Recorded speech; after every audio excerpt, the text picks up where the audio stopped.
batılı ülkeler tarafından başlatılan ve onlarca milyon kişinin ölümüne neden olan iki büyük dünya savaşının ardından 10 Aralık 1948 tarihinde insan haklarının teminat altına alınması ve özgürlüklerin genişletilmesini merkeze alan İnsan Hakları Evrensel Beyannamesi Birleşmiş Milletler tarafından kabul edildi.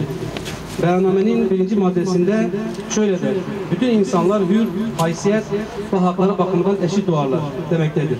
3. maddesinde herkesin yaşam hakkı ile kişi özgürlüğü ve güvenliği hakkı vardır denirken, aynı zamanda 2. maddesinde herkesin bu haklara ırk, renk, cinsiyet, dil, din, ulusal ya da toplumsal köken gibi ayrımlar gözetilmeksizin sahip olduğu ifade edilmektedir. O günden bugüne teorik olarak insan hakları fikri gelişmiş ve genişlemiş olsa da pratikte dünya insan hakları bakımından daha iyi bir yere dönüşmedi.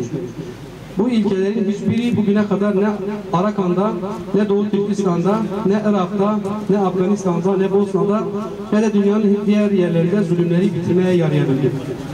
Beyannamenin kabul edildiği 1948'de Filistin'in işgal edilmesiyle kurulan korsan İsrail 75 yıldır beyannamenin bütün ilkelerini ihlal ediyor. İnsan hakları fikrinin teorik olarak olgunlaştığı, farklı kuşak haklarının geliştirildiği bir zeminde 2 aydır Gazze yüzyılın en vahşi saldırılarını yaşıyor. Gazze'deki vahşet ve katliamlar Amerika Birleşik Devletleri, Avrupa Birliği ve İngiltere destekli bir soykırım halini çoktan aldı. 7.000'i aşkın çocuk, 5.000'in üzerinde kadın olmak üzere 2 ayda 17.000'in üzerinde Filistinli katledildi. Binlerce insan enkaz altında kalmıştı. İsrail güçlerinin gözaltına aldığı 15 yaş üstü binlerce çocuk ve yetişkin erkeğin akıbeti bilinmiyor. Gazze'de yaşanan insanlık suçları sadece bombalarla işlenmiyor. Şehre elektrik, su, akaryakıt, gıda, ilaç girişi engelleniyor. Savaşta dokunulmazlığı olan sivil konutlar, okullar, hastaneler, ambulanslar, üniversiteler, hatta Birleşmiş Milletler'in kontrolündeki binalar ve bu binalara sığınmış masum siviller bombalanıyor. Bunların tamamı savaş suçu, insanlık suçudur.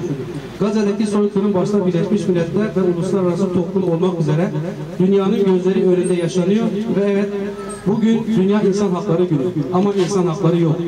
Maalesef bugün Gazze'de İsmet Özel'in deyimiyle insan hakları Yahudi haklarıdır. Bunun literatürde de yeri vardır. Yani bir Yahudinin dünyanın her yerinde rahat yaşaması için gerekli şartlar insan hakları deriz diyor. Bu sözler tabii ki bu tabloyu doğrulamaktadır.